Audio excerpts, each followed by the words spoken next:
안녕하세요. 잘 때까지 책을 읽어드리는 앙버터입니다. 앙버터가 재워준 데입니다.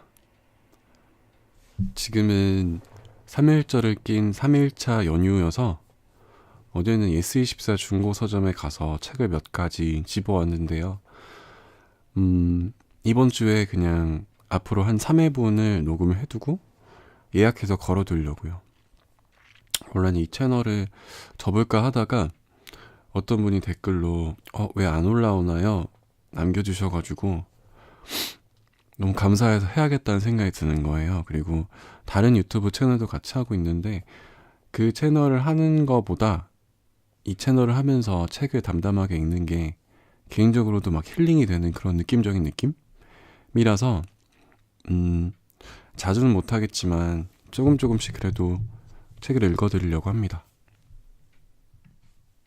중고서점에 가면 생각보다 책을 고르기가 너무 어렵더라고요.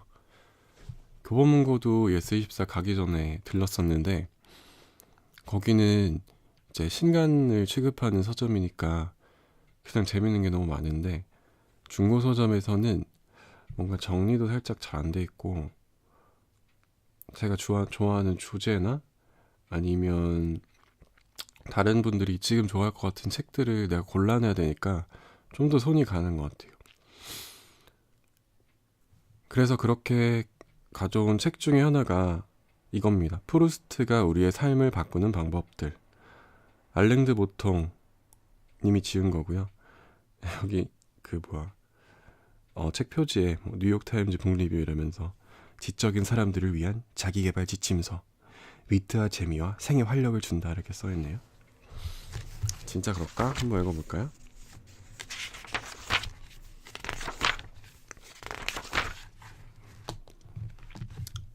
첫 번째 챕터. 오늘의 삶을 사랑하는 방법. 불행만큼 인간이 스스로 사로잡히는 대상이 또 있을까? 만약 어떤 악의적인 창조주가 오직 고통을 주기 위한 목적 하나만으로 우리를 지상에 놓아뒀다면 그 과제를 달성하려고 열성적으로 반응한다는 점에서 우리는 스스로를 대견스럽게 생각할 만한 이유가 충분할 것이다. 위로가 불가능할 수밖에 없는 이유는 널리고도 또 널렸다. 우리 육체의 연약함, 사랑의 변덕스러움, 사회생활의 불성실함, 우정의 손상, 습관의 둔화작용 등등. 이런 지속적인 고난 앞에서야 우리가 더 큰 기대를 품고 기다릴 만한 사건은 오직 우리의 삶일 뿐이라고 생각하는 것도 자연스러운 일이다. 1920년대에 파리에서 신문을 읽으려는 어떤 사람이 있었다면 그는 아마 랭틀랑지장이라는 이름의 신문을 골랐을 수도 있었으리라. 이 신문은 탐사뉴스, 수도권 가십, 포괄적인 광고란 그리고 날카로운 사설 등으로 좋은 평판을 얻고 있었다. 또한 중대한 질문들을 제시한 다음 프랑스의 여러 유명 인사들에게 답변을 보내달라고 요청하기도 했다. 귀하의 딸이 받았으면 하는 이상적인 교육에 대해서 말씀해 주십시오. 파리의 교통 혼잡을 해결할 수 있는 조언을 주시기 바랍니다. 이것들 역시 그런 질문들 중 하나였다. 1922년 여름에 이 신문은 기고자들에게 특별히 공들여 만든 질문을 또 하나 내놓았다. 어느 미국인 과학자가 이 세계는 곧 멸망할 것이라고 최소한 유럽 대륙의 상당 부분이 파괴될 것이며 그것도 매우 갑작스럽게 파괴되어 수억 명이 사망하는 운명을 맞이하게 될 것이라고 발표했습니다.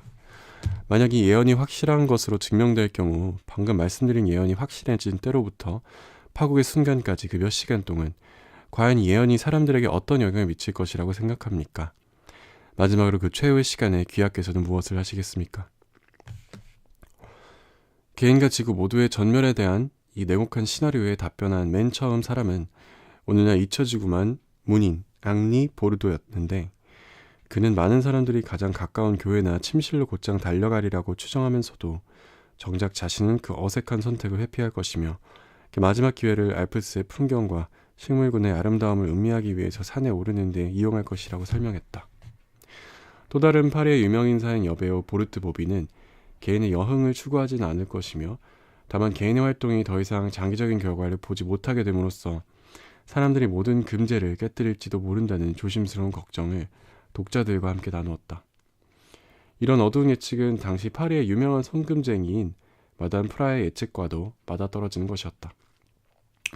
그는 사람들이 지구 밖의 미래에 관해 숙고하며 마지막 시간을 보내지는 않을 것이며 사후의 삶을 위해 영혼을 준비시키는 일에 신경 쓰는 대신에 세속적 쾌락을 과도하게 추구할 것이라고 판단했다. 이러한 의구심은 작가 앙리 로베르가 그 시간 동안 최후의 카드놀이, 테니스 그리고 골프 경기를 하는 데 몰두하겠다고 유쾌하게 선언하면서 재차 확인되었다. 자신의 종말 직전 계획을 설명한 마지막 유명인사는 은둔 취향의 코스염을 기른 어느 소설가로 가령 골프나 테니스나 카드놀이에 대한 사적인 관심 따위로 알려진 인물은 아니었다. 물론 그는 딱 한 번인가 체커를 시도했고 2번인가 연날리기에 도움을 준 일은 있었다지만 오히려 지난 14년간 얇게 짠 모직 담요 더미 속에 파묻힌 채 적절한 등불도 없이 좁은 침대에 누워서 쓴 유별나게 긴 소설로 알려진 남자였다. 잃어버린 시간을 찾아서는 1913년에 제1권이 간행된 이래 그의 걸작으로 찬사를 받았고 프랑스의 한 비평가는 그를 셰익스피어와 비교했으며 이탈리아의 한 비평가는 그를 스탕달에게 견주었고 오스트리아의 어느 공작 부인은 그에게 결혼 신청을 하기도 했다. 비록 스스로를 높이 평가하지 않았고 한때는 스스로를 벼룩으로 그리고 자신의 저술을 소화 불가능한 누가 조각으로 지칭하기도 했지만 그래도 마르셀 프루스트는 만족할 만한 이유를 가진 사람이었다. 하다못해 넓은 인맥과 신중한 판단의 소유자인 프랑스 주재 영국 대사조차도 비록 직접적인 문학적 영예까지는 아니더라도 뭔가 대단한 영예를 그에게 부여하는 것이 마땅하다고 생각했고 그를 가리켜 이렇게 묘사한 바 있다. 내가 이제껏 만난 사람들 중에서도 가장 주목할 만한 인물이다. 왜냐하면 그는 저녁 식사 자리에서도 줄곧 외투를 걸치고 있기 때문이다. 신문 기고에 열의를 보이며 어쨌거나 그것도 좋은 운동이므로 프루스트는 랭트랑 지장과 그 파국을 예견한 미국인 과학자에게 다음과 같은 답장을 보냈다. 제 생각에는 기아가 말씀하신 것처럼 우리가 죽음의 위협에 놓인다면 삶이란 갑자기 우리에게 너무 훌륭해 보일 것 같습니다. 얼마나 많은 계획과 여행, 정사, 연구 등을 우리의 삶이 우리에게 감춰놓고 있는지를 생각해 보십시오. 미래에 대한 확신으로 뭐든지 끝없이 이루기만 하는 우리는 게으름 때문에 그런 것들은 결국 우리의 눈에 보이지 않게 되었습니다. 그러나 이 모두가 영원히 불가능해질 위기에 처한다면 그런 것들은 다시 얼마나 아름다워질까요? 만약 이번에 그 파국이 일어나지 않는다면 우리는 잊지 않고 루브르의 새로운 전시를 방문할 것이고 X양의 발치에 몸을 던질 것이고 인도로 여행을 떠날 테니 말입니다. 파국이 일어나지 않는다면 우리는 이 가운데 어떤 일도 하지 않을 것입니다. 왜냐하면 우리는 일상생활의 중심부로부터 돌아온 자신을 발견하게 될 것이고 거기서는 태만히 욕망을 잠재우기 때문입니다. 그러나 우리가 오늘의 삶을 사랑하기 위해 굳이 파국이 필요하지는 않을 것입니다. 다만 우리가 인간이라는 것, 그리고 당장 오늘 밤에도 죽음이 찾아올 수 있다는 것을 상기하는 것만으로도 그러기에는 충분하리라고 봅니다. 저랑 마인드가 비슷하네요. 죽음의 임박을 깨닫는 순간 우리는 갑자기 삶에 대한 애착을 느낀다. 이것은 뭔가 전혀 끝이 보이지 않는다는 이유로 우리가 그 참맛을 잃어버린 대상이 어쩌면 삶 자체가 아니라 다만 우리가 영위하는 삶의 일상적인 버전에 불과할지도 모른다는 점을 시사한다. 또한 우리의 불만족은 인간의 경험 속에 있는 돌이킬 수 없이 침울한 뭔가의 결과이기보다는 오히려 특정한 삶의 방식의 결과라는 점을 시사한다. 우리 자신의 불멸성에 대한 관습적인 믿음을 포기하고 나면 비로소 우리는 외관상 바람직하지 못한 그리고 외관상 영원한 경험의 표면 아래에 숨어있는 일련의 미확인된 가능성을 깨닫게 될 것이다. 그러나 우리가 죽을 운명이라고 시인한 까닭에 더 나아가서 각자의 우선순위를 재평가해야 한다면 우리는 과연 무엇이 최우선이 되어야 할지를 자문할 수 있으리라. 죽음에 대한 암시와 직면하기 전까지만 해도 우리는 단지 반쪽의 삶을 살고 있었을지 모른다. 그렇다면 완전한 삶은 정확하게 무엇으로 이루어져 있을까? 우리의 불가피한 소멸에 관한 단순한 인식은 가령 일기의 나머지 부분을 채워넣는 문제에 대해서 우리가 어떤 타당한 답변을 파악할 수 있도록 보장해주지 않는다. 똑딱거리는 시계 소리에 당황한 나머지 우리는 심지어 어떤 요란하기 짝이 없는 어리석음에 의존하기도 한다. 랭트랑 지장이 보낸 파리의 유명인사들의 제안은 참으로 모순적인 거였다. 알프스의 풍경에 대한 경탄, 지구밖의 미래에 대한 숙고, 테니스와 골프, 그러나 이들 가운데 어떤 것이 과연 유럽 대륙이 붕괴하기 이전에 시간을 보내는 보람 있는 방법이었을까? 프루스트의 제안, 루브르 사랑 인도이라고 해서 딱히 더 도움이 될 만한 것은 아니었다. 우선 그 제안은 사람들이 익히 아는 그의 성격과는 반대였다. 그는 단 한 번도 박물관 관람에 열성을 보인 적이 없었고 무려 10년이 넘도록 루브르에 간 적도 없었으며 박물관에서 와글거리는 군중 속에 파묻히느니 차라리 복제품을 바라보는 편을 택했다. 사람들은 문학과 회화와 음악을 지극히 널리 사랑하게 되었다고 생각하지만 정작 그런 분야에 관해 뭔가를 아는 사람은 단 한 명도 없다. 그는 인도에 대한 관심으로 유명하지도 않았다. 사실은 그곳까지 간다는 것 자체가 시련이었다. 일단 기차를 타고 마르세유까지 가서 우편선을 타고 포트사이드에 도착한 후에 열흘 동안 피에노 전기선을 타고 아라비아해를 가로질러야 했기 때문이다. 침대에서 나오기조차 힘들어하는 남자에게 결코 이상적인 여정은 아니었다. 그리고 엑스양에 대해서도 말하자면 그의 어머니로서는 탄식하지 않을 수도 없게도 마르셀은 결코 그녀의 매력을 제대로 감지하지 못했으며 하다못해 A양부터 Z양에 이르는 다른 여성의 매력에 대해서도 마찬가지였다. 혹시 가까운 곳에 남동생이 있느냐고 굳이 물어보는 일도 그만둔 지 오래였다. 왜냐면 사랑을 나누는 일보다 차라리 시원한 맥주 한 잔이 훨씬 더 안정적인 쾌락의 원천이라고 결론을 내렸기 때문이다. 그러니 만약 프루스트가 정말로 자신의 제안에 따라서 행동하려고 했더라도 그에게는 그럴 기회가 거의 없었던 것으로 드러났다. 앞으로 몇 년 사이에 그런 파국과 유사한 어떤 일이 벌어질 것이라고 예견이라도 했는지 랭트랑 지장에 답변을 보낸 지 불과 넉 달 만에 그는 감기에 걸려 사망했다. 아이고, 그의 나이는 51살이었다. 그는 어느 파티에 초대를 받았는데 가벼운 감기 증상 때문에 세 벌의 외투와 두 겹의 이불로 몸을 꽁꽁 싸매고 그 차렘 그대로 밖에 나갔다. 집으로 오는 길에 그는 택시를 잡으려고 추운 안뜰에서 한동안 기다려야 했고 그곳에서 그만 오한이 들었다. 이는 급기야 고열로 발전했는데 만약 프루스트가 침대 곁에 온 의사의 조언을 거부하지 않았더라면 병세가 호전됐을 수도 있었으리라. 그는 의사들이 자신의 집필 작업을 중단시킬지도 모른다고 두려워한 나머지 장내의 주사를 놓자는 의사의 제안을 거절하고 계속해서 글을 썼으며 따뜻한 우유, 커피와 삶은 과일 외에는 과일을 왜 삶죠? 아무것도 먹지도 마시지도 않았다. 감기는 기관지염으로 번졌고 결국에는 폐렴으로 발전했다.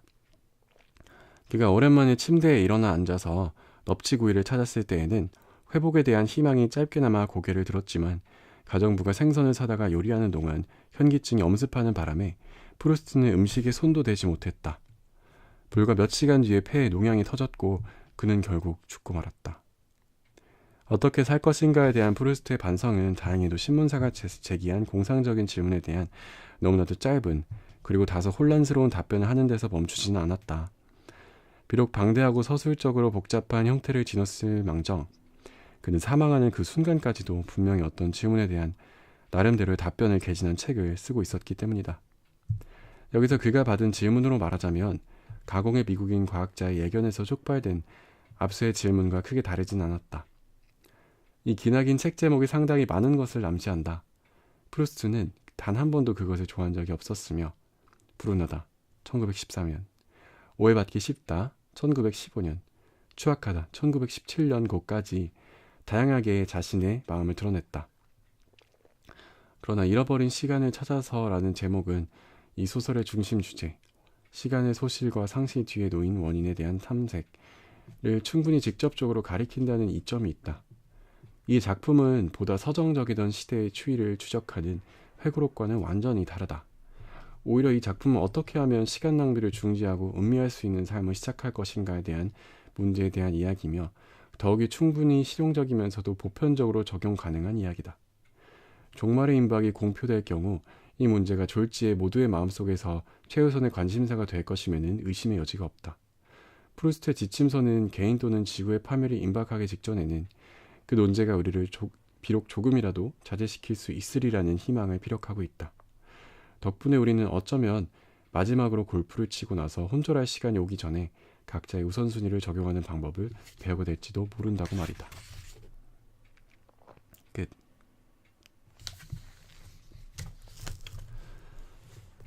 이 마르셀 프루스트의 이 책이 잃어버린 시간을 찾아서가 사람들이 꼽는 고전의 그런 거 잘 맞아 떨어지는 것 같아요. 뭐냐면 누구나 제목은 알고 있는데 한 명도 읽지 않은 혹은 많이 읽지 않은 그런 책? 저도 이 책을 꽤 오래전에 들어봤는데 그 처음 부분 아니구나. 중간에 그 부분밖에 몰라요. 그 마들렌을 홍차에 적셔 먹었는데 갑자기 그 향과 맛이 딱 그 아이의 주인공 아이의 과거의 어떤 기억을 떠올리게 만들면서 갑자기 거기로 훅 이동하는 그 장면밖에 기억 못 하는데 책보다는 저는 그 종로에 거기가 생각나요.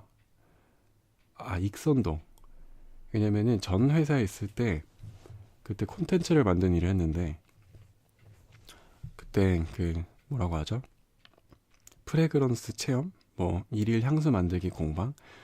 그런 카페가 거기 있었어요. 근데 이름이 프루스트연가 그랬는데 가서 이제 조향사님이 계셔가지고 원하는 향을 선택한 다음에 내가 원하는 나에게 맞는 그런 향수를 나만의 향수를 만드는 그런 프로그램이었어요. 근데 우리가 주말에 너무 일찍 가가지고 조향사님이 약간 피곤하셔가지고 화장도 아직 안 한 상태고 그런 거예요. 근데 뭔가 그런 모습이 좀 더 진솔해 보이고 약간 잠 좀 덜 깨신 상태로 하나하나 이 향은 어떤 거고 이렇게 배합하면 뭐가 좋고 제 생각에는 이런 게 더 나은 것 같고 이렇게 말씀해 주시는 게 더 좀 진정성이 있어 보였다고 해야 되나? 그런 기억이 있고 또 그거 끝나고 익선동에서 진짜 맛있는 뭐라 해야 되나 퓨전 한식? 혹은 퓨전 양식? 약간 그런 집에서 밥을 먹어가지고 그 기억이 진짜 좋게 남았어요. 그래서 누가 프루스트 이러면은 저는 마치 홍차 마들렌을 먹은 것처럼 그때 몇 년 전 익선동으로 확 이동하는 그런 것 같아요. 이 책이 잃어버린 시간 그리고 그거의 원인에 대해서 고민해보는 주제인지는 몰랐는데 멋있네. 죽기 전에 뭐 할 거냐 그거잖아요. 프루스트가 대답하려고 했던 질문이. 개인적으로 죽기 전에 내가 뭐 못해본 걸 할래 이렇게 얘기한다는 것 자체가 평소에 그런 걸 못 누리고 산다는 거기 때문에 별로 건강해 보지가 않고 그거를 살아있을 때 많이 하고 싶어. 그래서 저는 심지어 그거에 관련된 타투도 있어요. 그래서 프루스트나 아니면 알랭드 보통이 하는 말에 굉장히 공감을 하고 맨날 내가 하고 싶은 걸 하면서 살자 이런 마인드이기 때문에 행복하게 살고 있는 거 같네 생각해보니까. 평소에 느끼지 못해도. 그러면 첫 번째 챕터는 여기서 마무리를 짓겠습니다. 안녕, 잘 자요.